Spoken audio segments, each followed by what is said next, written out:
इसके बाद में हम वीचू को देखते हैं जो कि अपनी फैमिली मीटिंग में पहुंच चुका होता है और वो प्याओ को अपने साथ लेके जाता है, जिस वजह से वहाँ पे जितने मास्टर बैठे होते हैं वो बहुत ज़्यादा गुस्से में आ जाते हैं और कहते हैं क्या यही बॉन्गशी की ग्रैंड डॉटर है। तो वीचू हाँ कह देता है और सारे मास्टर कहते हैं इसे लाने के लिए यहाँ पे मना किया गया था ना, और वीचू से आर्ग्यू करने लगते हैं इस बात पे। लेकिन वहाँ पे वीचू की दादी बैठी थी, वो सबको रोक देती हैं। उसके बाद वीचू कहता है कि अभी नेशनल कंपटीशन आने वाला है, अगर उसमें प्याओ जीत जाती है तो आप ताइची को आगे तक भेजने की मेरे ऊपर जिम्मेदारी छोड़ देंगे और ताइची को सब लोगों को अच्छे से सिखाना मैं स्टार्ट कर दूंगा और आप लोगों में से कोई भी मुझे इन सब चीज़ों में नहीं रोकेगा। लेकिन अगर प्याओ नहीं जीत पाती है चैम्पियनशिप तो मैं अपना पद छोड़ दूंगा इस मास्टर से। तो यहाँ पे सब मास्टर एक दूसरे की तरफ देखने लगते हैं कि वीचू ने आखिरकार इतनी बड़ी बात कैसे कह दी, उसे प्याओ पे इतना भरोसा क्यों है। यहाँ पे वीचू की दादी भी बहुत ज़्यादा टेंशन में आ जाती हैं, लेकिन सारे मास्टर फिर मान जाते हैं और वीचू प्याओ का हाथ पकड़ के कहता है मुझे तुम पे पूरा भरोसा है। उसके बाद दादी फिर अकेले में वीचू से बात करती हैं। वो कहती हैं जब वी फैमिली की ताइची और तुम इसे सबको क्यों सिखाना चाहते हो। तो वीचू कह देता है कि अगर हम नेशनल कंपटीशन जीत जाते हैं तो इस वजह से अपना ताइची हर जगह फेमस हो जाएगा और हम हर किसी को ताइची फिर अच्छे से सिखाना स्टार्ट कर देंगे, जिस वजह से यहाँ पे ज़्यादा से ज़्यादा स्टूडेंट आएंगे और ताइची बहुत ज़्यादा फेमस होता जाएगा। लेकिन दादी को सुनना नहीं चाह रही होती हैं, दादी बहुत ज़्यादा गुस्से में होती हैं। वो कहती है तुम मेरे से डिस्कस किए कि ना इतनी बड़ी बात कैसे कह सकते हो। फिर हम प्याओ को देखते हैं। प्याओ कहती है कि तुमने इतनी बड़ी बात वहाँ पे क्यों कह दी, तुम्हें पता नहीं है क्या वहाँ पे अपनी कितनी दिक्कत हो सकती थी तुम, क्योंकि सारी वी फैमिली बैठी थी और उनके सामने तुमने चैम्पियनशिप की कह दी है। मुझे तो ये भी नहीं पता है मैं चैम्पियनशिप जीतूंगी कि नहीं। तो वीचू कह देता है मुझे तुम पे पूरा भरोसा है। तो प्याओ कहती है क्या तुम्हें सचमुच में मुझे पूरा भरोसा है। तो वीचू कहता है हाँ मुझे तुम पे पूरा भरोसा है, अब जाओ तुम इतनी ज़्यादा चिंता मत करो, मैं तुम्हें अब ट्रेनिंग देना स्टार्ट कर दूंगा, वो भी बहुत हार्ड वाली। तो यहाँ पे प्याओ फिर खुश हो जाती है। प्याओ कहती है ठीक है। उसके बाद हम देखते हैं यहाँ पे जियाओ सबकी गॉसिप सुन रही होती है, जहाँ पे सब लोग गॉसिप कर रहे होते हैं कि वीचू यहाँ पे प्याओ को ताइची सिखाता है अपने घर पे और आज तक इस बारे में किसी को पता नहीं चला था। और यहाँ पे ये बात सुन के जियाओ को गुस्सा आने लगती है और ये गॉसिप और निकल आती है कि वीचू प्याओ की फियांसी है। तो इस बात को सुन के जियाओ को धक्का लगता है और फिर जियाओ फिर कंफर्म करने के लिए इतने में यहाँ पे प्याओ भी आ जाती है, उससे पूछती है। तो यहाँ पे प्याओ फिर कुछ नहीं बोलती है। तो जियाओ कहती है क्या सच में ये बात सच है। इस बात को सुन के बहुत ज़्यादा गुस्सा आ जाती है जियाओ को। जियाओ कहती है क्या तुम मुझे अपनी बेस्ट फ्रेंड मानती हो कि नहीं मानती हो, तुम ये सब बातें मुझसे कैसे छुपा सकती हो, क्या तुम्हें पता नहीं है उसी वजह से तुम इस स्कूल से निकलने वाली थी और उसी की वजह से तुम्हारे ऊपर इतनी सारी मुसीबतें आई हैं, फिर भी तुम उसे अच्छा समझती हो। तो प्याओ कहती है वो सच में अच्छा है। तो जियाओ वहाँ से गुस्से में चली जाती है। इतने में फिर प्याओ आ जाती है वीचू के पास। यहाँ पे वीचू से कहती है ये सब तुम्हारी गलती है। वीचू बेचारे को तो वो कुछ पता ही नहीं होता है, तो वो कहता है कि आखिर मैंने आप क्या कर दिया कि तुम ऐसी बातें कर रही हो। तो यहाँ पे प्याओ बता देती है एडिटर डिपार्टमेंट ने मेरे बारे में और तुम्हारे बारे में छाप दिया है कि हम दोनों फियांसे हैं और तुम मुझे ताइची सिखाते हो। तो यहाँ पे वीचू कहता है इन सब बारे में मुझे पहले ही से पता है और मैंने ही उनसे ये सब करने के लिए कहा था, जिससे मैं तुम्हें वी फैमिली से प्रोटेक्ट कर सकूँ अपनी फियांसे बना के। यहाँ पे लेकिन बहुत ज़्यादा गुस्सा हो रही होती है प्याओ, क्योंकि उसकी दोस्ती चली जाती है। उसका वीचू कहता है इतना गुस्सा नहीं होते हैं, सब ठीक हो जाएगा। इतने में वीचू पहुँच जाता है फिर दादाजी के पास बिना प्याओ की परमिशन लिए, और दादाजी के पास बहुत सारे गिफ्ट लेके भी आता है। तो दादाजी एकदम से शॉक हो जाते हैं। वो कहते हैं तुम इतने ज़्यादा गिफ्ट लेके क्यों आ रहे हो, तुम तो हर बार ऐसे ही मिलने आ जाते, तो इस बार भी आ जाते। लेकिन वीचू कहता है इस बार थोड़ी अलग बात है दादाजी, मैंने प्याओ को प्रपोज़ कर दिया है और वो मेरी अब फियांसे बन चुकी है, हम दोनों जन जल्दी शादी करने वाले हैं। ये बात सुन के दादाजी तो बहुत ज़्यादा ही खुश हो जाते हैं। वो कहते हैं ये बात सुन के मुझे बहुत ज़्यादा राहत मिली कि तुम उसकी फियांसे बन चुके हो। तो दादाजी कहते हैं कि वो थोड़ी बेवकूफ़ सी है लेकिन उसका ख्याल रख लेना। तो वीचू कहता है मैं उसका अपने दिल से ख्याल रखूँगा। तो दादाजी खुश हो जाते हैं। इतने फिर प्याओ वापस घर पे आ जाती है, लेकिन वीचू पूछता है तुम तो कह रही थी कि तुम रात के घर पे नहीं आओगी, लेकिन प्याओ कहती है मुझे दादाजी की चिंता हो रही थी।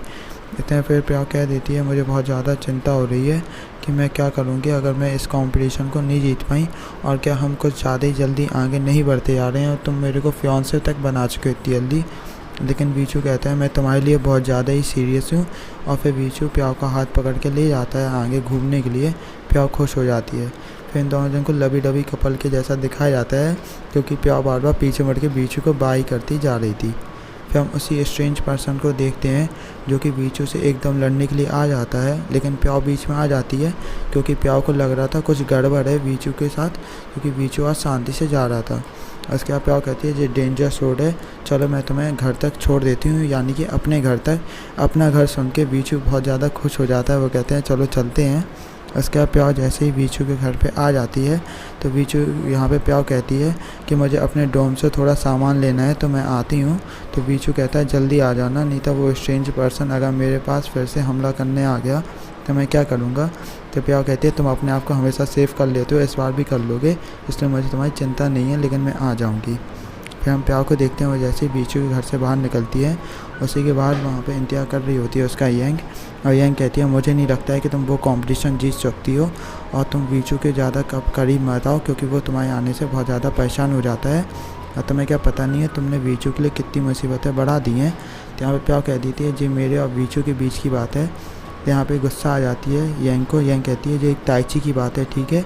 और फिर इन दोनों के बीच में फिर लड़ाई होने लगती है, टाइची फाइट। लेकिन प्याव थोड़ी इंजर्ड हो जाती है, लेकिन इतने में चैंग आके रोक लेता है यंग को। और यहाँ पे प्याव कह देती है मैं अब तो कंपटीशन जीत के रहूँगी और चैम्पियन बन के रहूँगी यहाँ यंग से। फिर हम देखते हैं वीचू को जो कि बैठ के किताब पढ़ रहा होता है, और प्याव धीरे धीरे करके वहाँ से जा रही होती है। तो वीचू कहता है तुम इतनी धीरे करके क्यों जा रही हो, अच्छा तुम ये चीज़ किताब पढ़ लेना, मास्टर सेरेमनी होने वाली है, इसलिए तुम्हें इस किताब को अच्छे से पढ़ लेना है। उसके बाद वो पूछता है चैंग और यन ने क्या तुम्हारे साथ कुछ किया है, तुम्हारे चेहरे पे चोट लगी थी। लेकिन यहाँ पे प्याव कहती है उन्होंने कुछ भी नहीं किया है, और तुम ये सब बातें जाने दो और मुझे बताओ मुझे अब क्या करना चाहिए। मैं बहुत ज़्यादा टेंशन में हूँ, क्या मैं मास्टर सेरेमनी अच्छे से परफॉर्म कर पाऊँगी। मास्टर सेरेमनी वो होती है जब अपन किसी को टीचर बनाते हैं तो अपन को मास्टर सेरेमनी परफॉर्म करनी पड़ती है। तो यहाँ पे वीचू कह देता है तुम अच्छे से परफॉर्म कर लोगी। तो प्याव कहती है क्या वो कठिन होती है, तो वीचू कह देता है नहीं तुम कर लोगी। उसके बाद यहाँ पे जब प्याव तैयार हो जाती है, लेकिन वो तब भी चिंता कर रही होती है। तो वीचू कहता है ये मास्टर एक्सेप्टेशन सेरेमनी इतनी ज़्यादा भी बड़ी सेरेमनी नहीं होती है, तो अपने आप को बिल्कुल फील फ्री कर लो, तुम बिल्कुल फ्री फील करो, जैसे तुम जैसे कि कहीं घूमने जा रही हो और मैं वहाँ पे तुम्हारे साथ रहूँगा। मैं तुम्हें मास्टर सेरेमनी तुम्हें मेरे साथ करनी है, इसलिए तुम्हें चिंता करने की ज़रूरत नहीं है। उसके बाद वीचू अपनी फैमिली के पास पहुंच जाता है, जहाँ पे मास्टर एक्सेप्टेड सेरेमनी स्टार्ट हो जाती है। और यहाँ पे प्याव बहुत अच्छे तरीके से उस सेरेमनी को परफॉर्म करती है, और वीचू ने जैसा जैसा सिखाया था पूरा वैसा वैसा करती है, जिस वजह से सेरेमनी बहुत अच्छे से परफॉर्म हो जाती है। और दादी भी कुछ नहीं बोल पाती हैं, इसमें गलती निकाल नहीं पाती हैं प्याव की। फिर हम यहाँ पे देखते हैं प्याव को, जहाँ पे वीचू उसे पत्थर वाली जगह ले आता है और कहता है यहाँ पे तुम्हें एक एक पत्थर उठाना है, जिससे तुम्हारे लेग्स बहुत ज़्यादा मजबूत हो जाएंगे बार बार झुकने से उठने से। लेकिन वो वीचू की तरफ बोतल फेंक के मारती है, लेकिन वीचू बहुत अच्छे से अपनी टेक्निक से वो बोतल को अपने हाथ पे खड़ा कर लेता है। लेकिन जब वो इस चीज़ जब प्याव करने जाती है, बेचारी वो कर ही नहीं पा रही होती है। फिर हम देखते हैं इन लोग की ट्रेनिंग स्टार्ट हो जाती है, और वीचू फिर बहुत अच्छे से ट्रेनिंग करा रहा होता है प्याव को, कभी पोछे से कभी किसी से। पोछे से इसलिए करा रहा होता है क्योंकि उसे उस प्याव के लेग मजबूत कराने होते हैं। फिर हम देखते हैं चैंग और यन को, वहाँ पे वीचू आ जाता है। वीचू कहता है मुझे तुम दोनों जन से अकेले में थोड़ी बात करनी है। उसके बाद यहाँ पे वीचू कहता है क्या तुम्ही ने इंजर्ड किया था यंग प्याव को। तो यहाँ पे यंग हाँ कर देती है। यंग कहती है लेकिन मैं इसके लिए बिल्कुल भी सॉरी फील नहीं करती हूँ क्योंकि मुझे लगता था कि वो बिल्कुल भी कैपेबल नहीं है नेशनल मार्शल आर्ट कॉम्पिटिशन खेलने के। लेकिन वीचू कह देता है कि तुम उससे ज़्यादा पंगा मत लिया करो, क्योंकि वो मेरी हो चुकी है और मेरी स्टूडेंट से ज़्यादा बढ़कर है वो, इसलिए तुम प्लीज़ उससे अच्छे से रहा करो। लेकिन यहाँ पे चैन कहता है हाँ मास्टर, हम लोग उससे अच्छे से रहेंगे अगली बार से। फिर हम यहाँ पे प्याव को देखते हैं, जब उसके पैर पे डंबल गिरने ही वाला था उसी वक्त वीचू आ जाता है और कहता है क्या तुम ध्यान से काम नहीं कर सकती हो। वो गुस्सा कर देता है प्याव पे। फिर हम देखते हैं प्याव को अच्छे से ट्रेनिंग करते हुए, और वीचू उसे जैसे जैसे ट्रेनिंग करने के लिए कह रहा था प्याव वैसे ही ट्रेनिंग करती है। वो इतनी ट्रेनिंग करती है कि एक साइड डंबल भी उठाती रहती है और एक साइड बुक भी रीड करती रहती है, और फाइनली प्याव भी वैसे ही बोतल को फ्लिप करना सीख जाती है और हाथ में रख लेती है। ये देख के वो बहुत खुश हो जाती है। उसके बाद वीचू उसे नई नई टेक्निक सिखा रहा होता है लड़ाई करने के लिए, और वो भी अच्छे से सीख रही होती है उन टेक्निक्स को देख के बिल्कुल अच्छे से। उसके बाद हम देखते हैं प्याओ को फिर बिल्कुल वीचू को दिखा रही होती है कि उसने कैसी क्या ट्रेनिंग अभी तक करी है। तो जहाँ जहाँ गलती होती है वीचू बताते जाता है। फिर हम देखते हैं चैंग और यांग को, जो कि अपने सारे लड़कों के साथ कहते हैं चलो अब चलते हैं। लेकिन यहाँ पे बर्थडे का सेलिब्रेशन होना था जियाओ का, क्योंकि जियाओ का आज बर्थडे होता है और वो बहुत अच्छे से अपने पार्टी को एंजॉय करती है। लेकिन जब सब लोग खाना खा रहे होते हैं तो यहाँ पे जियाओ को अच्छा नहीं लग रहा होता है उन्हें खाना खाते ऐसे देखते हुए, वो हमें आगे पता चलेगा। फिर हम देखते हैं जियाओ और हयांग को एक साथ डिनर करने के लिए आए होते हैं। फिर हमें जियाओ का कुछ सच्चाई पता चलती है, क्योंकि जियाओ ही वो स्ट्रेंज पर्सन होती है जो कि ताइची को ख़त्म करना चाहती है। जैसा कि आप देख सकते हैं, आप शक्ल पहचान गए होंगे आपके, यहीं पे जियाओ है जो कि ताइची को ख़त्म करना चाहती है और तैनलिंग से मिली हुई है। और जियाओ वहाँ से उठ के चली आती है। हायान आता है तो पूछता है कि यहाँ पे एक लड़की बैठी थी, कहाँ गई? तो वो बताती हैं वो तो चली गई है। यहाँ पे हम वीचू को देखते हैं जो डांस करने के लिए बोलते हैं प्याओ से, तो प्याओ भी मान जाती है और इन लोग को फिर डांस करते दिखाया जाता है। प्याओ पूछती है तुम अभी तक सोए क्यों नहीं थे? तो यहाँ पे वीचू कहता है कि मेरी अभी तक फियांसे नहीं सोई थी तो मुझे भी नींद नहीं आई थी, इस वजह से मैं नहीं सोया था। तो यहाँ पे प्याओ कहती है कि हम अपना रिलेशन सबको नेशनल कंपटीशन के बाद बताना वाले नहीं थे कि हम लोग फियांसे नहीं है और हम लोग के बीच ऐसा कोई भी रिलेशन नहीं है। लेकिन वीचू यहाँ पे हक कर लेता है प्याओ को और कहता है मैं किसी को भी कुछ नहीं बताना चाहता। फिर हम यहाँ पे ताइची के सारे स्टूडेंट्स को देखते हैं जिनका बहुत भयंकर पेट ख़राब हो चुका था, और यहाँ पे चैंग और यांग का भी बहुत ज़्यादा पेट खराब था और वो बताते हैं कि सारे स्टूडेंट्स का यही हाल है। हायांग तो टेंशन में आ जाता है कि अब इस कंपटीशन में कौन जीतेगा, हम लोग जीत भी पाएंगे कि नहीं, क्योंकि इस कंपटीशन को जीतना बहुत ज़रूरी था, तभी वो नेशनल कंपटीशन के लिए जा सकते थे। यहाँ पे लेकिन तैलिंग बहुत खुश हो रहा था ऐसे हम लोग की हालत देख के। लेकिन जब वीचू आ जाता है तब कोई कुछ नहीं बोल पाता है। वीचू फिर हायान से पूछता है क्या मैं अब अपनी सीक्रेट वेपन को उतार सकता हूँ जिसे मैंने इतने टाइम पर ट्रेन किया है, यानी कि वो प्याओ की बात कर रहा था। तो हायान तो हाँ कर देता है इस बात पे। उसके बाद वीचू पूछता है तैलिंग से क्या तुम मेरे सीक्रेट वेपन से लड़ सकते हो कि नहीं लड़ सकते हो, अगर तुम्हें कोई क्वेश्चन है तो तुम यहीं पे हार मान सकते हो। तो तैलिंग भी कह देता है ठीक है भेज दो प्याओ को। उसके बाद प्याओ की हमें फाइटिंग स्किल्स दिखाई जाती हैं जो कि बहुत अच्छी थी और वो बहुत अच्छे तरीके से सबको मज़ा चखाई थी एक एक करके पीट के, और वो हर मैच को जीतते ही जा रही थी जैसे कि आप देख सकते हैं। वहाँ पे प्याओ को देखने के लिए वीचू की दादी भी आई हुई थी कि वो कैसा खेल रही है आजकल। उसका कंपटीशन में एक एक करके आने लगते हैं सब लोग, लेकिन प्याओ की स्किल्स इतनी अच्छी हो चुकी होती हैं वीचू की ट्रेनिंग से कि प्याओ 1 मिनट के अंदर सबको मारती जा रही होती है और सबके सब एक एक करके गिरते जा रहे होते हैं। और ताइची वालों को यहाँ पे पसीने छूट रहे होते हैं। एक बंदा आता है वो कहता है प्याओ से पहले तुम आओ, लेकिन प्याओ कहती है तुम ही आ जाओ इससे पहले। और वहाँ पे वो फिर प्याओ बहुत पटक पटक के मारती है उसे, क्योंकि उसे गुस्सा आ गया था क्योंकि इस बंदे ने उसे उंगली दिखा के बुलाया था। और ये मैच भी प्याओ जीत जाते हैं। इस चीज़ को देख के तैलिंग तो एकदम से घबरा जाता है और वीचू देख के इतनी अच्छी ट्रेनिंग देख के प्याओ को बहुत ज़्यादा ही खुश होता है। प्याओ फिर कहती है क्या किसी और को मेरे साथ लड़ना है तो अभी आ जाओ, बाद में रोना मत। यहाँ पे तैलिंग आने वाला होता है गुस्से में, लेकिन तैलिंग को वहाँ पे रोक कर जियाओ आ जाती है। जियाओ कहती है कि तुम यहीं पे रुको मैं जाऊँगी। और प्याओ यहाँ पे जियाओ को देख के तो बहुत ज़्यादा ही शौक हो जाती है।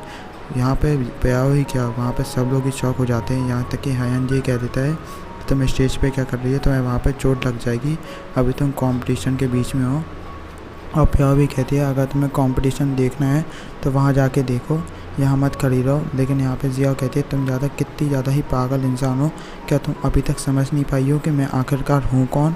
उसके बाद फिर वो लड़ाई के अपनी पोजीशन में आ जाती है और प्याओ समझ जाती है कि जियाओ लड़ना चाहती है और प्याओ भी फिर लड़ने लगती है। और जियाओ के कुंफू स्किल्स बहुत ज़्यादा ही अच्छे होते हैं और यहाँ पे प्याओ बड़ी मुश्किल में मार पा रही होती है, लेकिन जियाओ 1 मिनट में प्याओ को पीट रही होती है, जैसा कि आप देख सकते हैं इनकी फाइटिंग स्किल्स को।